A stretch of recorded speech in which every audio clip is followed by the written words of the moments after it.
Entonces, claro, frente a este delirio politeísta, que es la religión secundaria, pues la filosofía griega la dice la crítica, y de ahí pues surge el monoteísmo con Aristóteles. Y después surgirán precisamente las religiones terciarias monoteístas, que claro, pues ya, donde el numen, que es el Dios personal, que ha creado el mundo, pues ese numen ya no tiene nada que ver pues con el digamos, con el numen zoomórfico, ¿no? Pues, de los orígenes, ¿no? Con los animales del Paleolítico, con la megafauna del Pleistoceno, es otra cosa diferente. Es un sujeto con voluntad e inteligencia al que se le rinde culto, pero que ya no está en ninguna parte, ¿no? Pues ya la religión pues empieza a ser ya, pues, no propiamente pues un fenómeno, diríamos, angular, de relación de los seres humanos con otras voluntades no humanas, sino ya más bien un fenómeno circular, un fenómeno social. La gente que va a misa, como decía Eustacio de Sebaste, no va pues a encontrar a Dios ahí, porque Dios está en todas partes. La gente va a misa pues porque los sacerdotes la encierran ahí pues para escuchar el sermón, ¿no? Pues no encerramos a Dios, no se puede, encerramos a los fieles, ¿no? Entonces, claro, ahí tenemos ya pues un momento en el que el núcleo pues, ya prácticamente se ha disuelto. Ya es otra cosa, claro, la religión ya prácticamente ha desaparecido. Y claro, la negación de Dios es el ateísmo, y claro, el ateísmo más positivo que existe es precisamente el momento en el que los animales son convertidos en máquinas, ¿no? Pues como hace Descartes. Claro, pues la impiedad más absoluta es precisamente el maltrato de los animales. Y la piedad, pues sería precisamente pues, una forma de refluencia de esa religiosidad primaria, pues bajo la forma de los estudios etológicos o de fenómenos como el proyecto Gran Simio, ¿no? Pues, claro, eso es una manera pues, de recuperar la piedad, ¿no? Por los animales, por así decir, ¿no? Que es precisamente lo propio de nuestros tiempos, ¿no? Al igual pues que la creencia en extraterrestres pues es una suerte de refluencia de los demones del helenismo, ¿no? Una refluencia de la religiosidad secundaria, por ejemplo. Y claro, tenemos el núcleo de esa esencia, tenemos el curso, la evolución de la propia esencia, y luego está el cuerpo de la esencia. El cuerpo pues son las determinaciones que va tomando el núcleo, pues por ejemplo, pues en los ritos, en distintas instituciones, ¿no? Pues númenes, fetiches, como decía, bueno, númenes, fetiches y santos, claro.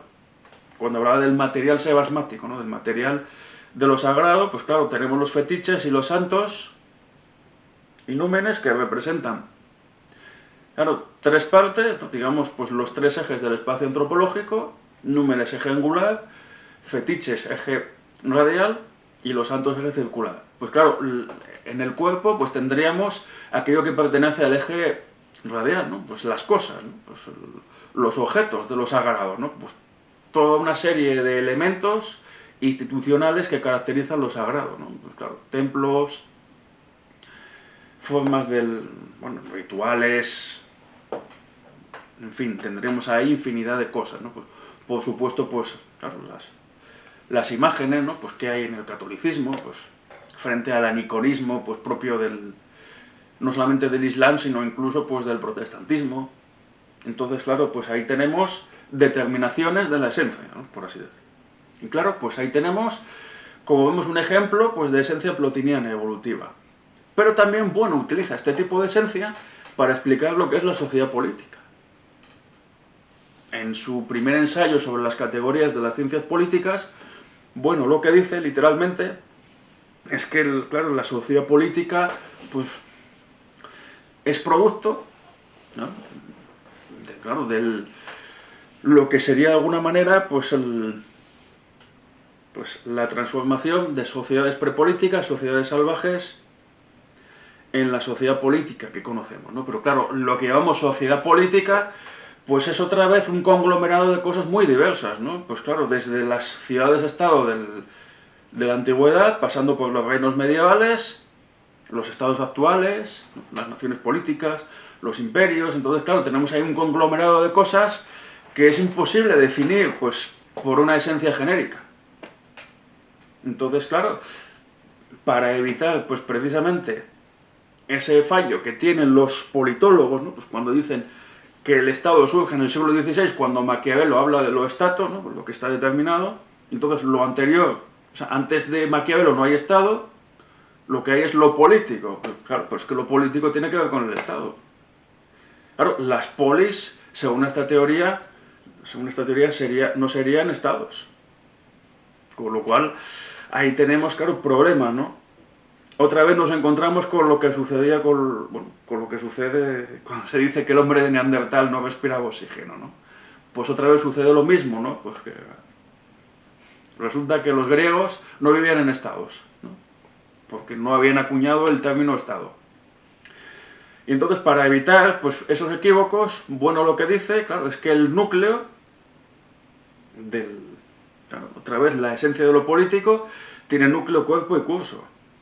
Y claro, pues el núcleo es precisamente pues el origen del Estado, pues un salto de una sociedad prepolítica, una anamorfosis de lo que sería el poder etológico, el poder pues de un sujeto sobre unos pocos, una tribu, por acumulación. Como decía Aristóteles, la familia es la ciudad en potencia, la acumulación de familias forma pues lo que sería la tribu, ¿no? El clan, y luego pues la unión de clanes forma pues la polis, ¿no?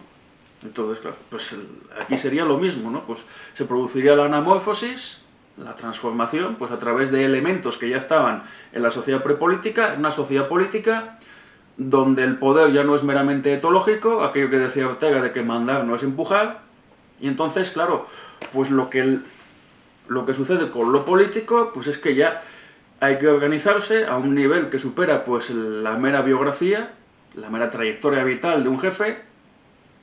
Entonces hay que, de alguna manera, pues utilizar una racionalidad prolética que vaya más allá pues, del horizonte del gobernante, por así decir, ¿no? Entonces, claro, el núcleo de la sociedad política es la eutaxia o buen gobierno, ¿no? El orden. Como dice, bueno, una sociedad política pues es eutáxica mientras dure, ¿no? Independientemente pues, de los motivos por los que dure, ¿no? Pues puede ser porque haya un consenso explícito, implícito, puede ser porque la gente tiene miedo, ¿no? Pues como diría Hobbes, ¿no? Pues prefiere temer al leviatán que temer al vecino del lado. Entonces, claro, pues ese es el núcleo de la sociedad, de la sociedad política. El curso de la sociedad política, pues bueno, pues tenemos sociedades protoestatales, los primeros estados, ¿no? Pues las sociedades del despotismo hidráulico, que diría Wittfogel.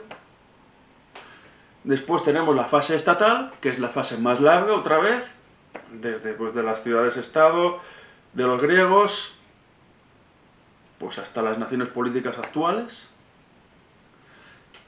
donde pues muchas veces las sociedades políticas se enfrentan a sociedades políticas, o mejor dicho, las sociedades políticas se enfrentan a sociedades bárbaras, ¿no? Pues como les pasaba a los griegos, pues frente a otros pueblos que iban encontrando, ¿no? Frente a los persas, frente a los tracios, y a veces sociedades prepolíticas también, muchas veces, los romanos pues frente a los bárbaros también, frente a los germanos, por ejemplo. Y luego pues habría una fase postestatal que dice, bueno, donde pues estaría claro, lo político al borde de su disolución, puesto que es, claro, lo cual también pues es problemático, puesto que los estados siguen existiendo, pero ya se supone que entre los estados pues hay una cierta vinculación, como unas redes que están de alguna manera articuladas a través de ellos, pero ya desbordándoles, ¿no? Pues por ejemplo, pues el fenómeno de la globalización, que implica instituciones internacionales como la ONU, la OMS, etc. Y eso, digamos, que es como una especie de armazón que está articulándose a través de los estados, ¿no? Entonces, esa sería la fase postestatal. Y el cuerpo pues, de la sociedad política pues, tendría que ver precisamente pues, con las capas y ramas del poder, ¿no? Pues, principalmente, aunque hay más, desde luego, pues habría tres capas del poder, desde luego. Hay más de tres poderes para bueno, o sea, eso del ejecutivo, legislativo y judicial, pues es una minucia, ¿no? Además es una interpretación muy degenerada y partidista de Montesquieu. ¿no? Pues Montesquieu tampoco dice que haya tres poderes, sino que tiene que haber un equilibrio entre esos tres, pero hay más poderes. Y luego lo que sí dice, bueno, sí distingue claramente es que hay tres capas de la sociedad política, ¿no? Pues una capa conjuntiva,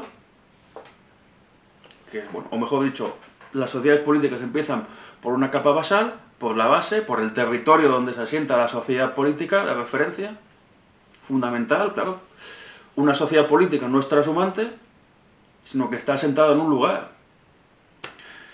Asimismo, hay una capa cortical, la corteza, las fronteras, lógicamente. Todos los estados tienen fronteras, tienen murallas, tienen soldados para defender el estado.